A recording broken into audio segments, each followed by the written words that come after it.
کے رسول صلی اللہ علیہ وسلم سے ایک صحابی پوچھتے ہیں، اللہ کے رسول صلی اللہ علیہ وسلم مجھے بتائیے جنت میں جانے کے لیے، جہنم سے بچنے کے لیے کوئی عمل بتا دیجئے، میں کیا کروں؟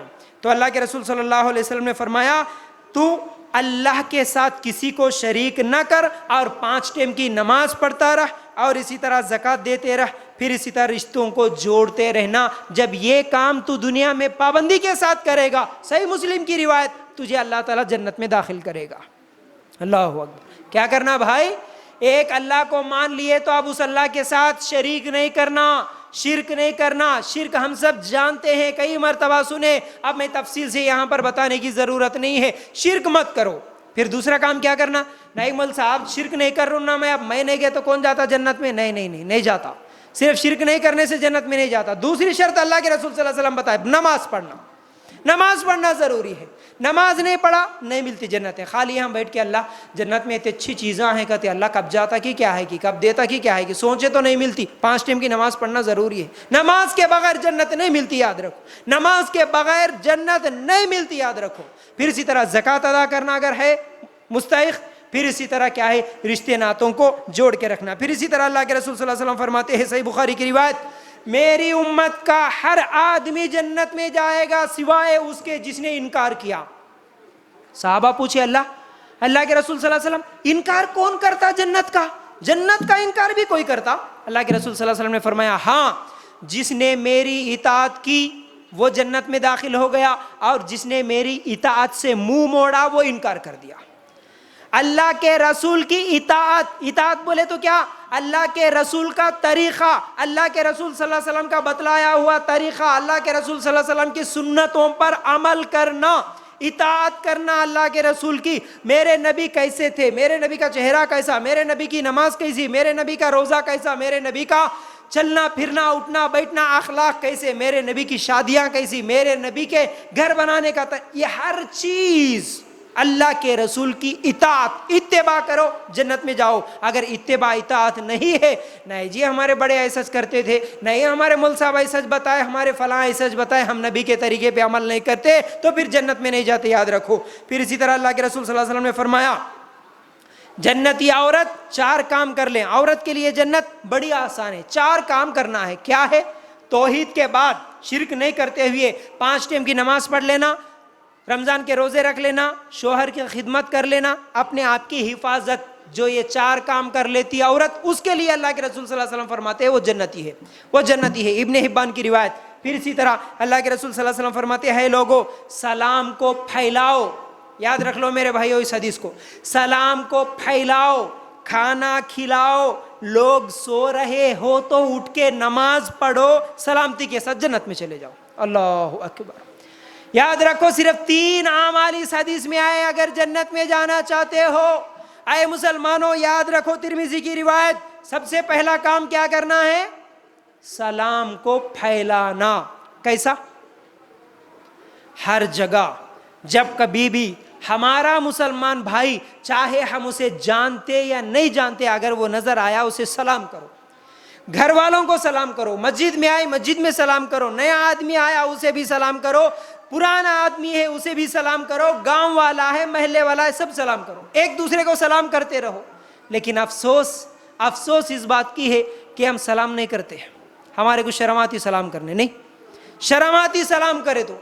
امی کو سلام کر کے کتنے سال ہوا کہ یاد بھی نہیں ہے، امی کو سلام کر کے۔ اچھا اب نماز پڑھے نا بھائی، یا کبھی باہر جاتے گاؤں کو جاتے، مجھے بتاؤ یقین سے آپ اپنے آپ سے سوال کرو، بتانے کی بھی ضرورت نہیں ہے، اپنے دل سے سوال کرو، گھر میں جا کے گھر میں بیوی ہے، بیگم کو کبھی سلام کرے؟ اپنی بیوی کو سلام کرے کیا؟ مول صاحب بیوی کو سلام کرتے کی شرم جاتی نہیں؟ بیوی کرنا سلام میرے کو، مرد کو بیوی کرنا، مگر بیوی کو بھی کرتے کی مرد سلام؟ اللہ اکبر۔ ہمارے ماحول میں ایسا ہم بنا کے رکھ دیے، بڑے کو چھوٹا کرنا سلام، لیکن چھوٹے کو بڑا نہیں کرتا کبھی سلام، چھوٹا کرنا ہمیشہ بڑے کو سلام۔ اچھا ساس کو بہو کرنا سلام، لیکن بہو کو کبھی ساس سلام کرتی نہیں۔ ننند بھابھی کو کرنا سلام، یا بھابھی ننند کو کرنا، ایک دوسرے کو کرنا، بڑا چھوٹا یہ ہم بنا کے رکھ لیے۔ میرے بھائیو اللہ کے رسول صلی اللہ علیہ وسلم راستے میں جاتے بچے دکھے تو چھوٹے بچوں کو بھی سلام کرتے تھے، ہم مسجد میں آئے تو بھی سلام نہیں کرتے.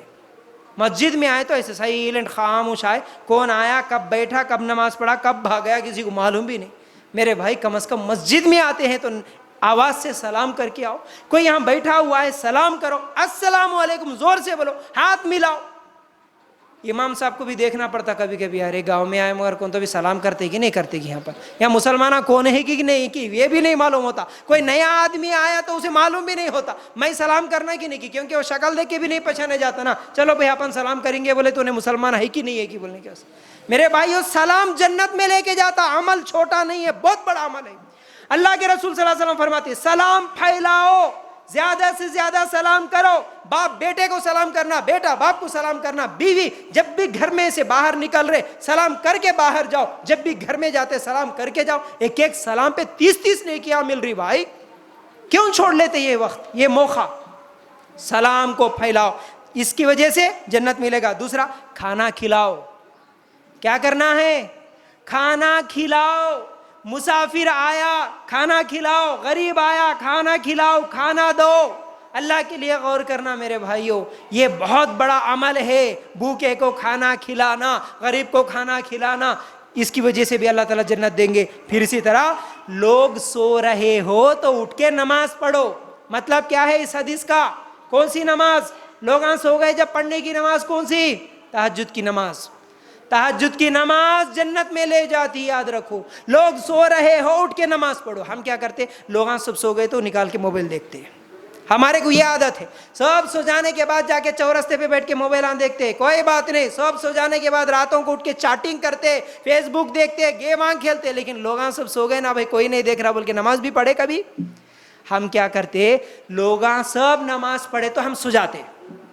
ہماری عادت ایسی ہے, سب نماز پڑھنا ہم سو جانا. نہیں تو نہیں, کم از کم مول صاحب کو تو رکھ دیا نا مسجد میں. کئی جگہ یہ حالت ہے, مول صاحب پڑھ لیتے نماز, مول صاحب کو رکھے گا ہی کو بھائی نماز پڑھنے کے واسطے. مول صاحب تم نماز پڑھ لو, اذان دے لو, ہم سو جاتے. اللہ کے رسول صلی اللہ علیہ وسلم کیا فرماتے ہیں, جنت کس کو ملے گی؟ لوگ سو رہے ہو اٹھ کے نماز پڑھو, اس کی وجہ سے جنت ملنے والی ہے. پھر اسی طرح اللہ کے رسول صلی اللہ علیہ وسلم فرماتے ہیں بیماری پر صبر کرنے والے کو بھی اللہ تعالیٰ جنت دیں گے. صحیح بخاری کی روایت. بیماریاں آئی, شکوے شکایتیں نہیں کرنا, اللہ ہمارے کچھ کئی کو بیماریاں آئے, ہمارے کچھ کئی کو تکلیفیں آئے, ہمارے بچے بیمار ہو رہے, ہمارے کچھ نہیں, شکوہ شکایت نہیں. اللہ کی ذات پر بھروسہ رکھو, صبر کرو, اس صبر کی وجہ سے بھی اللہ جنت دے گا. پھر اسی طرح 3 نابالغ بچے جس کے پیدا ہو کے مر جاتے, اس پر صبر کرنے والی عورت کو بھی اللہ تعالیٰ جنت کی بشارت دی. اللہ کے رسول صلی اللہ علیہ وسلم. صحیح مسلم کی روایت. کیا ایک بچہ پیدا ہوا, تھوڑے دن ہوا کہ نہیں مر گیا, دوسرا پیدا ہوا وہ بھی مر گیا, تیسرا پیدا ہوا, بالغ ہونے سے پہلے 10 سال کا بچہ, 12 سال کا بچہ مر گیا. اس مرنے کے بعد بھی اللہ تیری مرضی تھی, تو دیا, تو لے لیا, میرے ہاتھوں میں کیا ہے, اللہ کی بنائی ہوئی تقدیر ہے سمجھ کے صبر کرنے والے کو اللہ کے رسول صلی اللہ علیہ وسلم فرماتے ہیں وہ جنت میں جائے گا. ہم صبر کرتے, ہمارے گھر میں کسی کو بیماری بھی نہیں آنا, کسی کو خالی بخار بھی آئے تو ہم شکوہ کرتے, شکایتیں کرتے, پریشان ہوتے, ٹینشن میں آتے, بیماریاں آئے تو نمازاں چھوڑ دیتے. ہم لوگ نماز پڑھنے والے کو بھی نماز یاد نہیں رہتا. ہاسپٹل میں جا کے کوئی نماز پڑھتا جی؟ یاد رکھو میرے بھائی, سوچو ایک ایک عمل پہ. ہاسپٹل میں جانے کے بعد بھی ہم کو کیا نماز یاد آتی ہے؟ ہاسپٹل میں بیڈ پہ لیٹا ہوا کوئی نماز پڑھتا ہے؟ اس کے پاس جو 8 دن اس کو کھانا کھلانے, خدمت کرنے کے لیے جو ہاسپٹل میں رہتے, ہماری عورتیں جا کے رہتی نا, بچہ بیمار ہوئے تو شریک کر لیا جی, ہمارے بچے کو شریک کر لیا. کتنے دن ہوا جی؟ 8 دن ہوا شریک کر لیا. 8 دن ایک تو بھی نماز پڑھے اماں؟ اللہ کے لیے غور کرنا. کہاں ہے نماز؟ پھر کہاں سے کیسے جاتے, کہاں ہے صبر پھر ہمارے پاس, کیسے جنت میں جاتے؟ اللہ کے رسول صلی اللہ علیہ وسلم فرماتے ہیں حافظ قرآن کو بھی اللہ تعالیٰ جنت دے گا. لیکن یہ سب چیزیں کب؟ جس کی زندگی میں پہلے توحید ہو, شرک نہ ہو, اس کے لیے ہے, یاد رکھو. پھر اسی طرح علم سیکھنے والوں کے لیے بھی اللہ تعالیٰ جنت کا راستہ آسان کر دیتے ہیں. دنیا میں جو علم سیکھنے کے لیے راستہ سفر طے کرتا, اللہ تعالیٰ اس کے لیے جنت کا راستہ آسان کر دیتے.